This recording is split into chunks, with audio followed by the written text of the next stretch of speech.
জাতীয় থেকে আন্তর্জাতিক, প্রান্তিক জনপদ থেকে নগর, চারপাশে এই মুহূর্তে যা যা ঘটছে তার সবকিছু নিয়ে আমাদের নিয়মিত আয়োজন এখন চারদিক। আপনাদের সঙ্গে আছি আমি নোমান আব্দুল্লাহ। বৈষম্য বিরোধী ছাত্র আন্দোলনের প্রথম শহীদ রংপুরের বেগম রোকেয়া বিশ্ববিদ্যালয়ের শিক্ষার্থী আবু সাইদ হত্যাকাণ্ডে মানবতা বিরোধী অপরাধের মামলায় আনুষ্ঠানিক অভিযোগ আন্তর্জাতিক অপরাধ ট্রাইব্যুনাল ২-এ দাখিল করা হয়েছে। সকালে আন্তর্জাতিক অপরাধ ট্রাইব্যুনাল ২-এ এই অভিযোগ দাখিল করেছে প্রসিকিউশন। গেল ২৪ জুন এই মামলার প্রতিবেদন ট্রাইব্যুনালের প্রসিকিউশনে জমা দেয় তদন্ত সংস্থা। আবু সাইদ হত্যার সঙ্গে ৩০ জনের সম্পৃক্ততা খুঁজে পেয়েছে তারা। এর মধ্যে গ্রেপ্তারকৃত যে ৪ আসামি কারাগারে আছেন তারা হলেন রংপুরের বেগম রোকেয়া বিশ্ববিদ্যালয়ের সাবেক প্রক্টর শরীফুল ইসলাম, তাজহাট থানার সাবেক এএসআই আমির হোসেন, কনস্টেবল সুজন চন্দ্র রায় ও রোকেয়া বিশ্ববিদ্যালয়ের ছাত্রলীগ নেতা ইমরান চৌধুরী আকাশ। সবশেষ গেল ১৫ জুন তাদের ট্রাইব্যুনালে হাজির করা হয়। শহীদ আবু সাইদের বড় ভাই রমজান ট্রাইব্যুনালে এসে ২৫ জনের বিরুদ্ধে গেল ১৩ জানুয়ারি অভিযোগ দায়ের করেন।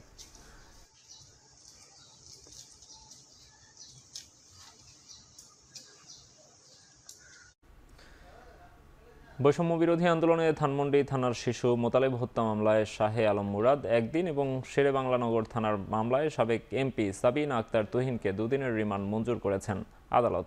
এছাড়া ধানমন্ডি কোতোয়ালি যাত্রাবাড়ি থানার মামলায় সাবেক স্বরাষ্ট্র সচিব জাহাঙ্গীর আলম, সাবেক সংসদ সদস্য মমতাজ বেগম ও নোয়াখালী সাবেক পুলিশ সুপার আসাদুজ্জামানকে গ্রেপ্তার দেখানো হয়েছে। সোমবার সকালে তাদের প্রত্যেককে ঢাকা মহানগর মেট্রোপলিটন ম্যাজিস্ট্রেট আদালতে হাজির করা হয়। পরে রাষ্ট্র ও আসামি পক্ষের আইনজীবীদের শুনানি শেষে তাদের এই আদেশ দেন আদালত।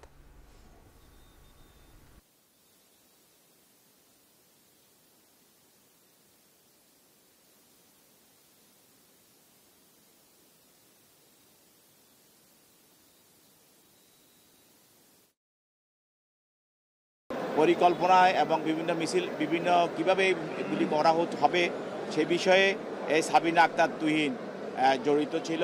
তদন্তে তার নামটা বেরিয়ে আসে, তার জন্য তাকে এই মামলা গ্রেপ্তার দেখানো হয় এবং তার বিরুদ্ধে আরও জিজ্ঞাসাবাদ করার জন্য পুলিশ 7 দিনের রিমান্ড চায়। তার বিরুদ্ধে 48 ঘন্টা বাট 2 দিন রিমান্ড মঞ্জুর করা হয়। শাহ আলম মুরাদ যে এলাকায় আওয়ামী লীগ এবং যুবলীগের রাজত্ব কায়েম করেছিল, 14 বছরের বাচ্চা একটি হত্যা মামলায় সে একজন এজাহার নামী আসামি।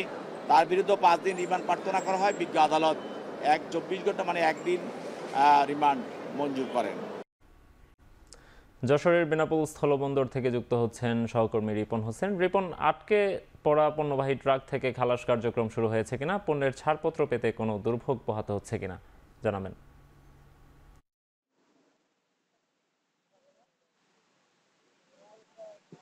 দেশের সর্ববৃহৎ স্থলবন্দর বেনাপোল স্থলবন্দর, এই বন্দর থেকে সরকার প্রতি বছর প্রায় ৬,৫০০ কোটি টাকা রাজস্ব আদায় করে থাকে।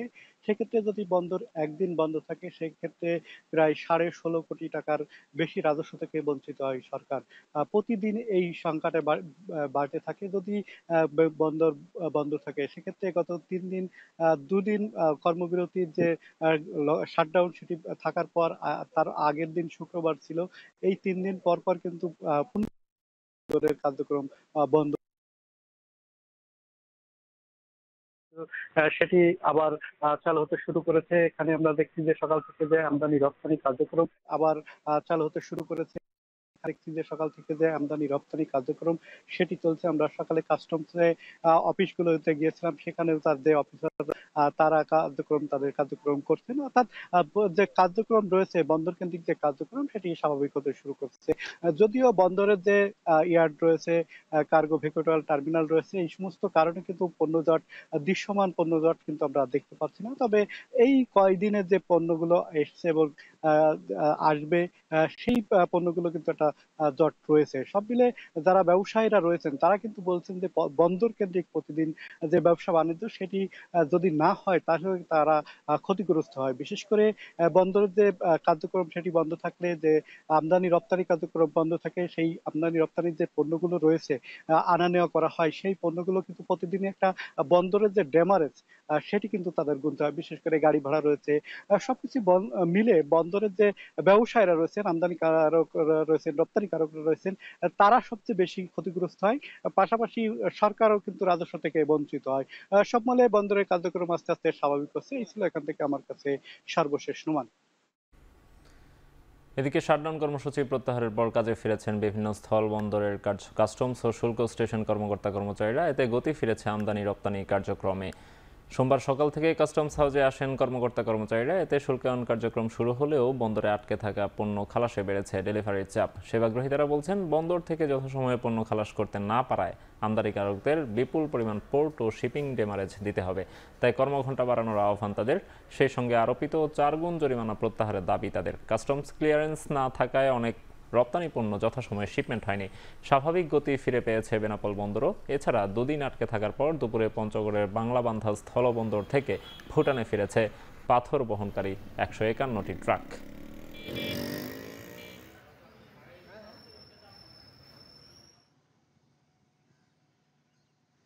বায়ু দূষণ কমাতে বিআরটিএ-কে সাথে নিয়ে পুরনো বাসের বিরুদ্ধে শিগগিরই অভিযান পরিচালনা করা হবে বলে জানিয়েছেন পরিবেশ উপদেষ্টা সৈয়দা রিজওয়ানা হাসান। সকালে সচিবালয়ে বায়ু দূষণ নিয়ন্ত্রণে চীনের বিশেষজ্ঞ টিমের সাথে মতবিনিময় সভা শেষে তিনি একথা জানান। উপদেষ্টা জানান, বায়ু দূষণ রোধে স্বল্প, মধ্যম ও দীর্ঘমেয়াদে পরিকল্পনা গ্রহণ করেছে মন্ত্রণালয়। নির্মাণ কাজে বালু পরিবহনের ক্ষেত্রে বালু ঠেকে পরিবহন করতে হবে বলে উল্লেখ করে জানান, ভাঙাচোরা রাস্তা শীত মৌসুমের আগেই মেরামত করতে হবে। Air quality improvement shows and air quality improvement. So এটা 2000 মানে গত বছরই আমরা তোমাকে দেখলাম। এই নিয়ন্ত্রণে আনতে পরিবেশ অধিদপ্তর এককভাবে এনফোর্সমেন্ট টিম পাঠাবে না। আমরা বিএটি এর সাথে মিলে, রোডসের সাথে মিলেই আমরা এবার টিম পাঠাবো। বালু এবং সিমেন্ট ঢাকা শহরে ঢুকে যায় ট্রাকে করে করে, সম্পূর্ণ উন্মুক্ত থেকে। সো আমরা দুইটাই চেষ্টা করব। একটা হচ্ছে এইগুলো ব্যাগে ভরে ভরে ঢাকায় আসতে হবে, আর যদি ব্যাগে ভরে আসার প্রক্রিয়াটা সময় সাপেক্ষ হয় তাহলে কাভার ছাড়া কেউ ঢুকবে না। সেখানে আমাদের হাইওয়ে পুলিশের সাহায্য নিতে হবে। স্বাভাবিক হতে শুরু করেছে এনবিআর। জাতীয় রাজস্ব বোর্ড কর্মকর্তা কর্মচারীদের শাটডাউন সহ সব কর্মসূচি প্রত্যাহারের পর কর্মস্থলে যোগ দিয়েছেন কর্মকর্তা কর্মচারীরা। রোববার রাতে রাজধানীর তেজগাঁওয়ে Bangladesh chamber of industries BCI এর সভাকক্ষে দেশের শীর্ষস্থানীয় ব্যবসায়ীদের সঙ্গে বৈঠক শেষে আন্দোলন প্রত্যাহারের ঘোষণা দেয় এনবিআর সংস্কার ঐক্য পরিষদ। এরপর সোমবার সকাল 8টা থেকে একে একে কর্মস্থলে যোগ দিতে শুরু করেন এনবিআর কর্মকর্তা কর্মচারীরা। স্বাভাবিক হতে শুরু করে কার্যক্রম। এর আগে রাজস্ব বোর্ডের সংস্কার রোধ ও চেয়ারম্যানের অপসারণের দাবিতে এনবিআর সংস্কার ঐক্য পরিষদের ব্যানারে আন্দোলনকারীরা আগারগাঁওয়ের প্রধান কার্যালয়ের বাইরে অবস্থান নেন। টানা 1.5 মাস ধরে চলা আন্দোলন মারাত্মকভাবে ব্যাহত হয় রাজস্ব আহরণ কার্যক্রম।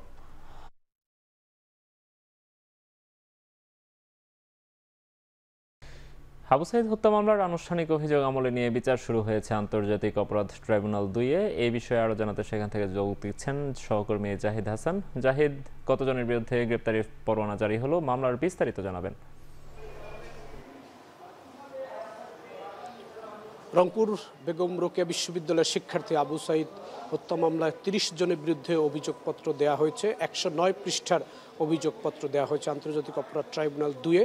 বিচারপতি নজরুল ইসলাম চৌধুরীর নেতৃত্বে যে 3 সদস্যের ট্রাইব্যুনাল, সেই ট্রাইব্যুনালে 30 জনের বিরুদ্ধে অভিযোগ আনা হয়েছে, অর্থাৎ 30 জনকে আসামি করা হয়েছে।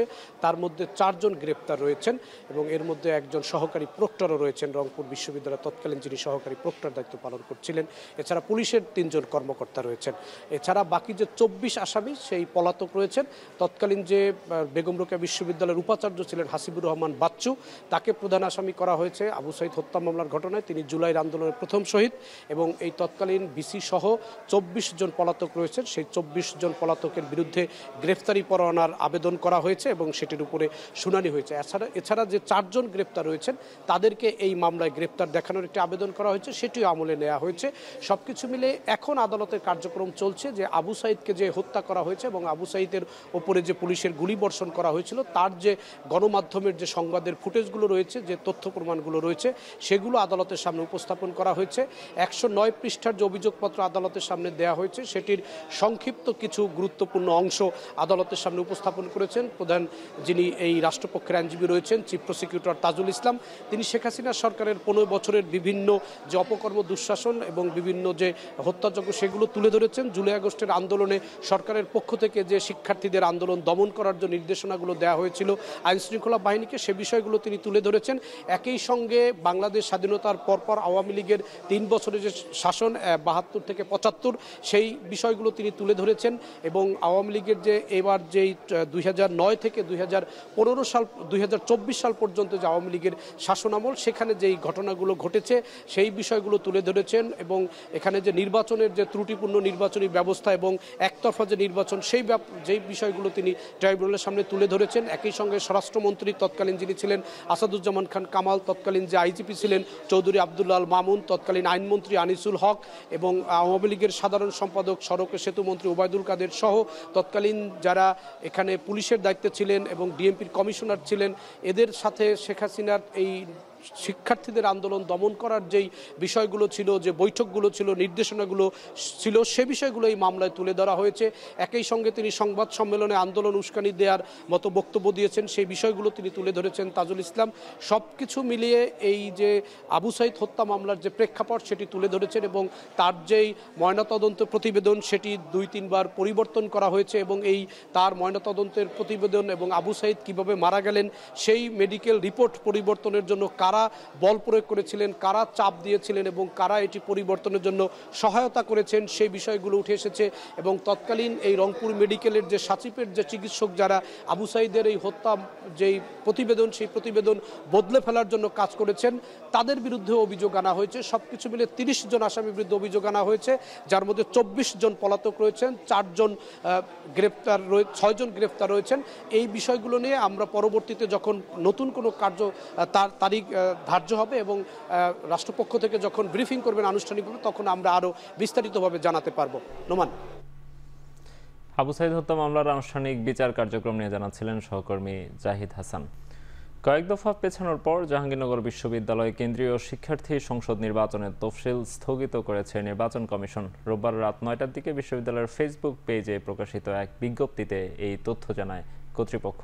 বিশ্ববিদ্যালয়ের জনসংযোগ কার্যালয়ের ফেসবুক পেজে পোস্ট করা বিজ্ঞপ্তিতে বলা হয়, জাহাঙ্গীরনগর বিশ্ববিদ্যালয়ের উপাচার্য ও জাকসু সভাপতি অধ্যাপক কামরুল আহসানের চিঠির পরিপ্রেক্ষিতে নির্বাচনী তফসিল স্থগিতের সিদ্ধান্ত নেওয়া হয়েছে। জাকসু ও হল সংসদগুলোর নির্ধারিত নির্বাচনের তারিখ পরে ঘোষণা করা হবে বলেও জানানো হয়। এর আগে গেল 1 মে জাকসু নির্বাচনের তফসিল ঘোষণা করেন প্রধান নির্বাচন কমিশনার মোহাম্মদ মনিরুজ্জামান। সবশেষ গেল 26 জুন শিক্ষার্থীদের সাথে সভা শেষে আগামী 11 সেপ্টেম্বর জাকসু নির্বাচনের নতুন তারিখ ঘোষণা করেছিলেন বিশ্ববিদ্যালয়ের উপাচার্য। কুমিল্লার মুরাদনগরে ধর্ষণের ঘটনায় গ্রেপ্তার প্রধান আসামি ফজর আলী পুলিশ হেফাজতে চিকিৎসা নিচ্ছেন। চিকিৎসকের ছাড়পত্র পেলেই তাকে আদালতে নেওয়া হবে। এছাড়া ধর্ষণের ভিডিও ধারণ করে সামাজিক যোগাযোগ মাধ্যমে ছড়িয়ে দেওয়ার অভিযোগে পর্নোগ্রাফি আইনে 4 আসামিকে আদালতের মাধ্যমে জেল হাজতে পাঠানো হয়েছে। গতকাল সন্ধ্যায় সুমন, রমজান, আরিফ ও অনিককে জেল হাজতে পাঠায় আদালত। এর আগে গেল বৃহস্পতিবার রাতে কুমিল্লার মুরাদনগরে বাবার বাড়িতে বেড়াতে আসা নারীকে ঘরের দরজা ভেঙে অভিযোগ ওঠে ফজর আলীর বিরুদ্ধে। সেই ঘটনা ভিডিও করে সামাজিক যোগাযোগ মাধ্যমে ছড়িয়ে দেওয়ায় দেশ জুড়ে সৃষ্টি হয় চাঞ্চল্যের। পরে এই ঘটনায় মূল অভিযুক্ত ফজর আলীকে ঢাকার সায়দাবাদ থেকে এবং বাকি 4 জনকে কুমিল্লার বিভিন্ন স্থানে অভিযান চালিয়ে গ্রেপ্তার করে পুলিশ।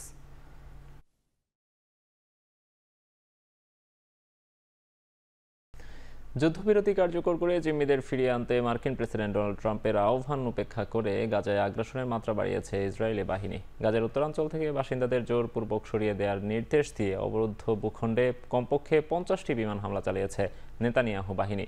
ইরানের সঙ্গে যুদ্ধবিরতির পর গাজায় আগ্রাসন তীব্র করায় প্রতিদিন বাড়ছে প্রাণহানির সংখ্যা। রোববার একদিনে প্রাণ গেছে শিশু সহ অন্তত 72 জনের। এ অবস্থায় যুদ্ধবিরতি সবার জন্য উত্তম বলে মন্তব্য করেছেন বিশ্ব স্বাস্থ্য সংস্থার মুখপাত্র ক্রিশ্চিয়ান লিন্ডমেয়ার। আর মধ্যস্থতাকারী দেশ মিশর বলছে অন্তত 60 দিনের জন্য যুদ্ধবিরতির চেষ্টা চালিয়ে যাচ্ছে তারা।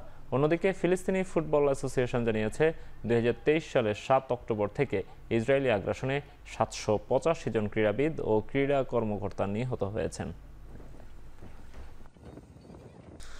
যুক্তরাষ্ট্রের আইডাহো অঙ্গরাজ্যে গুলিবিদ্ধ হয়ে অন্তত 2 জন দমকল কর্মী নিহত হয়েছেন। পুলিশ জানায় কুটেনাই কাউন্টির একটি পাহাড়ি এলাকায় আগুন নেভানোর সময় এই গোলাগুলির ঘটনা ঘটে। পরে অন্যান্য আইন প্রয়োগকারী সংস্থার সদস্যদের লক্ষ্য করে গুলি চালানোর ঘটনা ঘটে বলে নিশ্চিত করেছে পুলিশ।